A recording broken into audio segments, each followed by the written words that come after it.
From KGW News, this is Straight Talk with Laurel Porter. Hello and welcome to Straight Talk. I'm Laurel Porter. There's been a lot of focus on the city of Portland and the races for city council and mayor as the city prepares to transition to a new form of government next January. But what about the county? Multnomah County also has important races. 4 commission seats are up for election this year. Only the chair is not up for re-election. While the city takes a lot of the spotlight, the county actually has more responsibility for dealing with some of the toughest challenges facing the region. Issues like homelessness, behavioral health, mental health, public safety, including the Multnomah County Sheriff's Office and DA's office, ambulance service, animal services, and on and on. Current Commissioner Julia Brim-Edwards has been vocal about trying to shift the culture of the county to one with more action and accountability. She wants to help make the county's neighborhoods more livable and affordable. Brim-Edwards was elected 7 months ago in a special election to fill the rest of Jessica Vega-Peterson's term after she was elected Multnomah County Chair. Brim-Edwards worked at the United States Senate and the Oregon State House before joining Nike, where she worked as an executive for 17 years. She's lived in Southeast Portland for 45 years, where she and her husband raised 3 children. Brim-Edwards represents District 3, which includes Southeast Portland and some of Northeast, and stretches from Eastmoreland to 146th. Her term is up at the end of the year. And on tonight's show, Commissioner Brim-Edwards tells us if she will run for a full term and the reason for her decision. She's also a member of the Portland Public School Board. Following a difficult teacher strike and the decision by Superintendent Guerrero to resign, Brim-Edwards will give us a status report on the state of Portland Public Schools. Welcome to my guest, Multnomah County Commissioner Julia Brim-Edwards. Welcome to Straight Talk for the first time. It's an honor to have you here. Thanks for having me. I appreciate it. Well, as I mentioned, you are a busy person. So our big question is, are you going to run for re-election? And the answer is yes. We need to get the county back on track. And I ran 7 months ago to disrupt the status quo. I felt we needed more urgency, more action. We have crises all across the county, whether it was homelessness, behavioral health, public safety. East Portland's been my home for a long time. I grew up there, I went to school here in East Portland, I raised my kids. It's been a safe, affordable, thriving place to live, but not so much in the last couple of years. And I know the county has the ability to take on and tackle and really change the challenges that our community faces. And so I'm going to run for re-election. I just got started at work. I think I've made a difference so far, but I want to, put the pedal down and keep going and continue to shift the culture and the type of actions we take at the county. What is your vision for the county? My vision for the county is that we have safe, thriving neighborhoods, that people have access to family wage jobs. We have local business districts that are thriving, that our kids can walk safely to school, they can go to the park and be safe, that you could leave actually your car on the street outside your house and not have it be stripped or stolen. Myself, I had left my car outside 2 years ago out in front of my house overnight, and I came out and all 4 wheels and tires are gone. And I know that's not a unique experience. So I just know we can do so much better at the county, and I know this community that I grew up in, I've lived in, can be a much better place, and then we can take on the biggest challenges. Well, you have outlined 3 areas that you think are crisis areas in the county that you want to focus on: homelessness, behavioral health, mental health, the drug use problem, and also public safety. So let's dig into homelessness first. Great. How would you describe yourself? Are you a shelter first advocate or housing first? And where do you think the county's gone wrong? Yeah. I'm definitely a shelter now person. And I say that because if you are housing first, that means that we're going to accept that for about 10 years we'll have thousands of people living on the streets without access to basic services, without safety, without stability. And so I think the humane thing to do is make major investments in shelter, which is what we've done over the last 6 months, so that we can move people from unsanctioned camps where they don't have bathrooms, they don't have showers. I mean, how could they possibly work? To move them into shelter and then get them into a safe, stable place so they can then transition to housing. And I think that's a much better path than, yes, housing is the ultimate goal, but we're missing a step, and it's going to take way too long. Last year, 300 people died living on the streets, and I think we need we need to really pivot from the housing first to shelter now, knowing that housing is the next step in the process. Well, speaking of shelters, a lot of criticism of the county during the winter storm, the ice storm. Why didn't the county keep shelters open until the ice melted? Yeah, it's a great question. Actually, an even better thing we could do is if we had enough shelter, we wouldn't have had to even stand up the emergency shelter. It's one longer term way to look at it. But I was very critical of the county on that last day when the temperature went above the threshold, but on my phone it still said feels like 29, wind gusts of 25. That we absolutely shouldn't have stuck to those very rigid thresholds of, yep, it's over this amount, we're going to close down the shelters. Because clearly, if you were outside on those days, it was not a safe place for people to be outside. So I think we need to do an after action, change the thresholds, make sure there's enough flexibility in the thresholds that county leaders, in this case the chair or the COO, can make those decisions to keep the shelters open, because we shouldn't just be so focused on the rigidity of we're going to close them down because it's at a certain temperature level. Well, the county is awash in revenue with a metro tax to pay for homeless services. Why aren't we, the county, doing better? Okay, it's so frustrating. When I got on the county commission, no matter what neighborhood you drove in this city, you'd see evidence of people sleeping on the street and unsanctioned camping. And at the same time, there was $100 million in underspend and unanticipated revenue. And so one of the first things I did when I got on the commission is we should make immediate investments in shelter and really pushed the commission to make investments that would have an impact right away on the streets, because I think it's the perfect question for the community to ask. We've been very generous, you have lots of funds, how come they're not being applied against our biggest challenges? Well, let me ask you how the city and county, there's a lot of friction between the city and county, particularly over homelessness. How would you describe that relationship? Well, I'd say it's getting better. And I think that would be attributed to a new county chair and a new commission. And I think there's an agreement on what our big challenges are and that we're going to try and work together, that's going to lead to better results than us pointing fingers at each other. And so a good example is we've had 2 sessions where the entire city council worked with the whole county commission around building a shelter strategy. And to me, the sort of the back and forth and thinking through and pressure testing each other's ideas about how we want to approach this is going to get us much better outcomes for the community versus that's the city's job or that's the county's job, because it's really both of our jobs. Well, Mayor Wheeler, when we talk about the city, asked the public safety bureaus to kind of look at their budget and rebalance things, see if they could balance them better. And Renee Gonzalez, Commissioner Gonzalez, who heads up the Fire Bureau, proposed cutting $3 million from Portland Street Response. That's the mental health crisis team that responds instead of police. And he said he felt the county should be paying more to help with Portland Street Response. What do you think? So I don't disagree with Commissioner Gonzalez. In fact, last spring I proposed that we use some of that excess $100 million to support Portland Street Response, because they provide a very valuable non-law enforcement response to people who are in crisis on the streets. And again, this is a case of the county and the city working together versus at odds, or this is our portfolio, that's yours. And I do think that that would be an appropriate service that the county could support. So why aren't you doing that?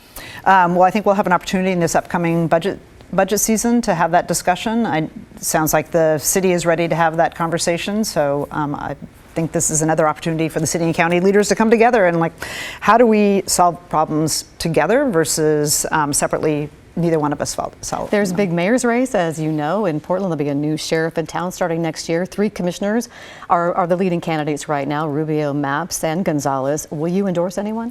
Right now, I haven't taken a position on that race. I have worked with them all for quite a while, and I'm going to need to work with them in the future.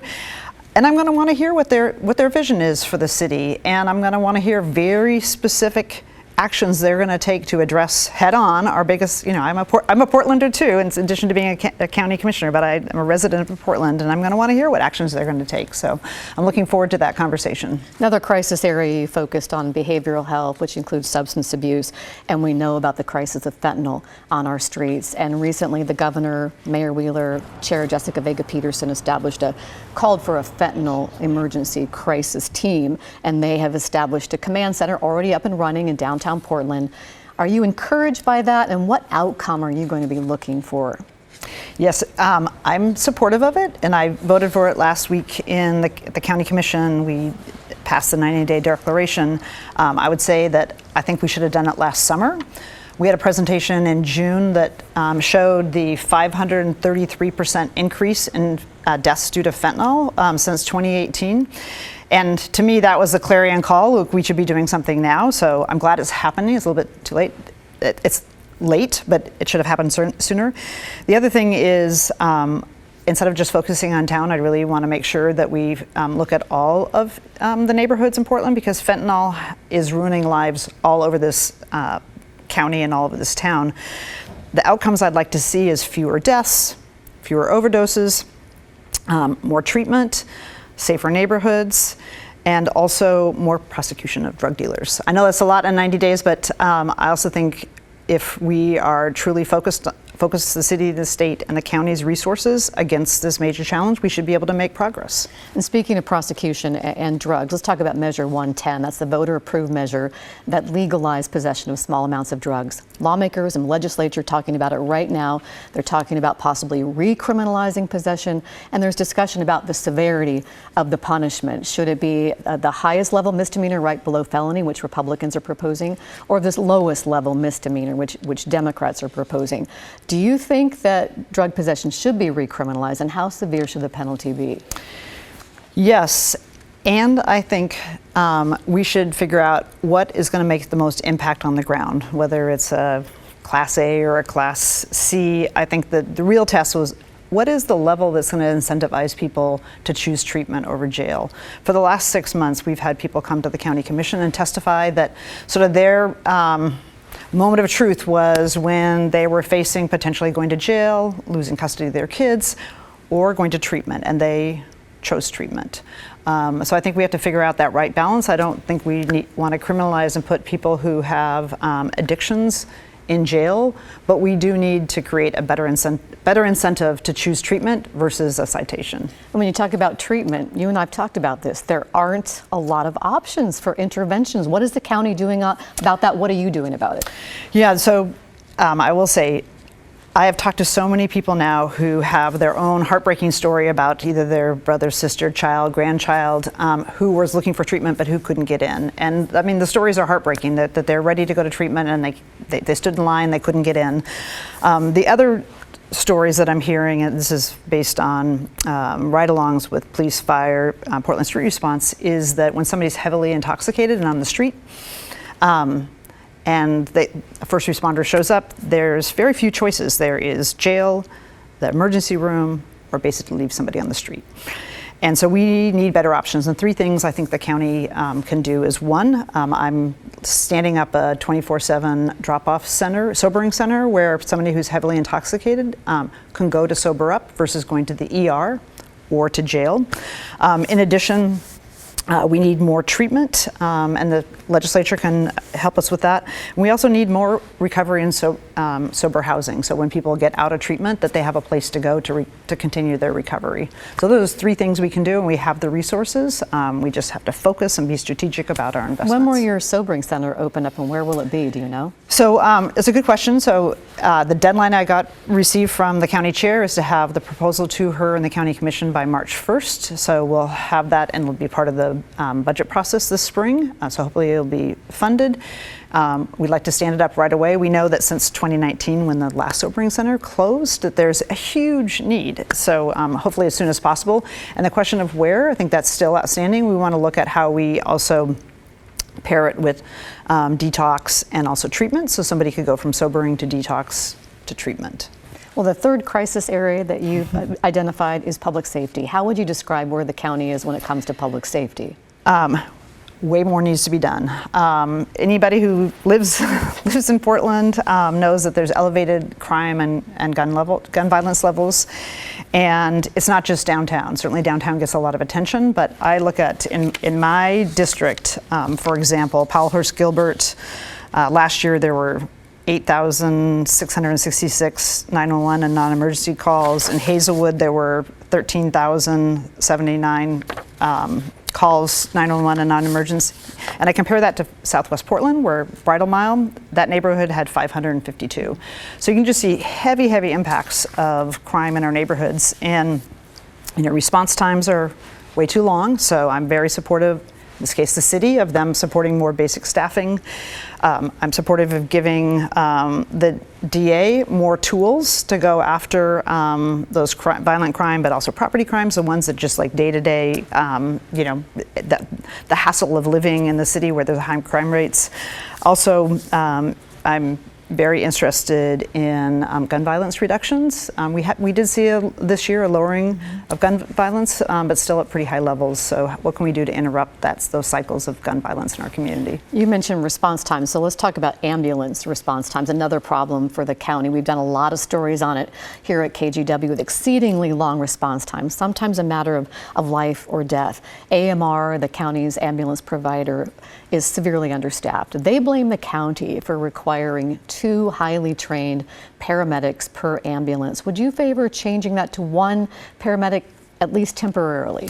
Yes, I would. As somebody who's had a family member who had to call 911 in the middle of the night for life-saving, life-threatening health issue, I really sympathize with people who are on hold with 911 waiting for an ambulance to come to help.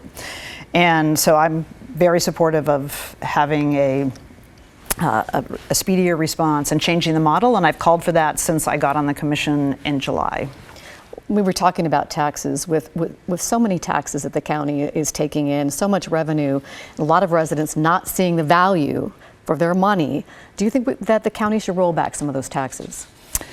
I think we need to look at whether we're actually using those tax dollars effectively, but something, for example, like preschool for all. I believe in early childhood education. I know what a difference it makes. But if the county is sitting on over $100 million and it's not being used, I think it's a valid question to ask. Like, should we reduce those taxes? Because our voters and community members are very generous. So we should be using those dollars effectively. And if we're not, yes, we should reduce taxes. Commissioner Brim-Edwards, we need to take a break.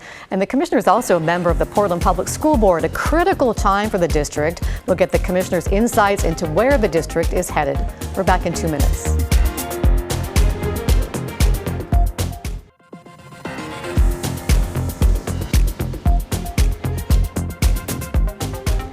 Welcome back to Straight Talk. I'm Laurel Porter. And welcome once again to my guest, Multnomah County Commissioner Julia Brim-Edwards, who announced earlier on this show she is running for re-election. She's also a member of the Portland Public School Board. She is busy. The district has been through a tough time lately with the teacher strike, students out of class for nearly a month, and now the departure of Superintendent Guadalupe Guerrero. So let's focus on Portland Public Schools now. Commissioner, again, thanks for being here. Thank you for having me here. I love talking about schools. Well, let's talk dear to my heart. Well, let's talk about the strike and the impact. It had to have been really tough on students, teachers, parents, administrators. How would you describe the impact of that strike? Well, I want to start first with our students, which is like the center of what we do. And, having them be out of school for almost a month, we know the impacts that have. We know that from COVID, that it's not good for students, not just for their learning, but also for their mental health. So huge impact on students. I mean, obviously it had an impact on teachers too. They want to be in the classroom with their students. And for parents, some people had to leave their jobs. People had to take a lot of time off because their students were at home. So big impacts. I say from the school board's perspective, I have 3 kids. I'm a product of Portland Public Schools.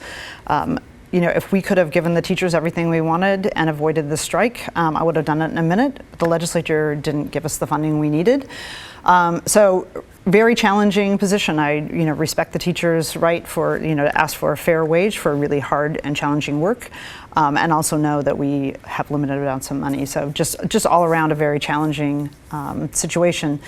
And I'm glad we were able to settle it, and that we were able to reach an agreement on how to bring back that instructional time, and that now's the time to start the healing, come together, because we're all in it for our students and for public education. So I think that's the thing that is going to help us as we move ahead and heal from the strike. How do you repair those relationships? I think that one of the very first things is recognizing the importance and the central role that teachers play in our school district. I mean, that's where the magic happens, in the classroom with student learning. So I think, first of all, just showing a great deal of respect for the values of teachers in our system. I think we need to implement the contract well. They had things related to wages and working conditions, the conditions of buildings. So we need to do a good job addressing issues that they raised in their contract. I think that'll go a long ways. Our new interim superintendent has a reputation for building strong relationships with teachers, principals, school staff. So I think that she will be helpful as well as we move ahead. Well, you mentioned the interim superintendent, Guadalupe Guerrero, leaving. He did a lot for the district, came on board at a tough time. You were instrumental, though, in hiring this new interim superintendent. Are you encouraged about the future? Are you optimistic about the future of the district? So I'm always optimistic about Portland Public Schools. I think public education is the ticket to a better life. And so I'm always optimistic. I think we have so many things going right for us. We're modernizing our schools. We have strong teachers, principals. We have parents who are very committed and passionate about our public schools. So I think we're in a good place. Superintendent Guerrero built a solid foundation. We're bringing in an experienced new interim superintendent, Dr. Sandy Husk. She's been a superintendent before, very experienced. Salem-Keizer, right? Salem-Keizer. So she's been in a similar sized district, a district in which they improve student outcomes and student performance. And I say she's also a person who puts a high premium on relationships with school-based staff. So I am optimistic about our future, and I think we'll be able to hire a top-notch new leader as a superintendent after Dr. Husk is done with her interim superintendency. Student learning, as you mentioned, they were out of school for nearly a month on top of all the loss from COVID. What are your thoughts about that? What needs to be done to help students catch up? So one of the things, when we reach a settlement with the teachers, before we settled the strike, we reached an agreement on how we were going to make up the lost instructional time from the strike. So we planned it out the days that were missing, that we were going to build it back into the schedule, because I think we know that students shouldn't pay the price for a work stoppage or the inability for the school district and the union to reach an agreement. So we were filling up that time, and then we know that we also have instructional time and learning that needs to be made up from COVID. And so we're pushing lots of resources into our schools, extra tutoring, additional supports, reading specialists, all the things that are going to help students accelerate their learning. You mentioned the legislature not getting funding from the legislature. Lawmakers are back in session right now, talking about other things, housing and Measure 110. What is your message to lawmakers and the governor about school funding? So just this week, they found out they had about $550 million new revenues coming in, and my message to them is a high-quality public school system is foundational to the health of our communities, not just Portland Public Schools, but all of the state. We are going to have to make significant cuts this next year if we don't get $41 million additionally from the legislature during this short session. So my message to them is, if you want high-quality public schools where students get the support they need, we need additional help during the short session. So not only housing, and Measure 110, you want to see education moved up to the forefront? Definitely. I think our kids deserve it. And again, it's not just Portland Public Schools, it's all over the state. We have about 30 seconds left for you for a final message for our viewers tonight. Yeah, so I would just say, I know that we've faced many challenges, but I know we can do better. And what I would ask is, I'm going to take action, and I want people to hold me accountable. And so I do know that working together, we can make Portland a safer more affordable and thriving place for all of us to live, work, and raise our families. And just a quick mention, a lot of people have heard about the city council races that'll be in November, but your race, the primaries in May, correct? It is. 14 weeks. So I'm off and running. All right. Well, thank you so much, Commissioner Julia Brim-Edwards, for joining us here on Straight Talk. And we will get the chance to ask the governor about that ask for more school funding. I hope you'll join me next week when my guest is Oregon Governor Tina Kotek. We'll see you next week for Straight Talk. Have a great week.